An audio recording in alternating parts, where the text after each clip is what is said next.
بسم اللہ الرحمن الرحیم۔ حسد سانپ کے زہر سے بھی زیادہ خطرناک ہے۔ سانپ اپنے زہر سے نہیں مرتا، لیکن حاسد کو حسد ختم کر دیتا ہے۔ ہر شخص کو آپ راضی نہیں رکھ سکتے، یہ کام چمچے اور منافق لوگ ہی کر سکتے ہیں۔ باضمیر، سچے اور بااصول لوگوں سے اکثر لوگ ناراض اور ناخوش رہتے ہیں۔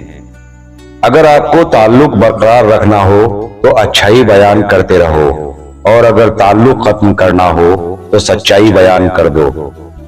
حاسد وہ بدنصیب شخص ہے جو دنیا میں بھی جلتا ہے اور آخرت میں بھی جلے گا۔ نفرت گناہوں سے کرو، گناہگار سے نہیں، شاید وہ آپ کی محبت میں آ کر گناہ کرنا ہی چھوڑ دے۔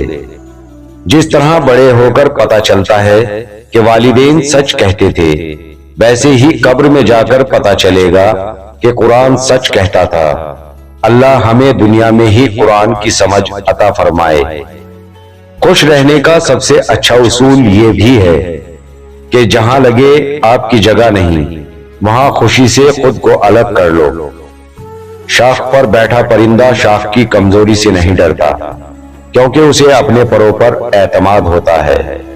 اگر زندگی میں سکون چاہتے ہو تو کبھی بھی کسی سے توقع مت رکھو، کیونکہ توقع کا پیالہ ہمیشہ ٹھوکروں کی زد میں رہتا ہے۔ جب غلطی ثابت ہو جاتی ہے تو عقل مند اپنے آپ کو درست کر لیتا ہے اور جاہل ضد پر اڑ جاتا ہے۔ ماں کبھی موت سے نہیں ڈرتی، اسے مرتے وقت صرف یہ ڈر ہوتا ہے کہ اس دنیا میں اس کے بچوں کو اس جتنا پیار کوئی نہیں کرے گا۔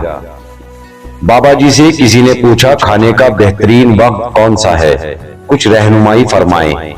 بابا جی نے کچھ دیر سوچا اور پھر افسردہ ہو کر کہا، بیٹا جب امیر کو بھوک لگے اور غریب کو کھانا مل جائے، یہی بہترین وقت ہوتا ہے۔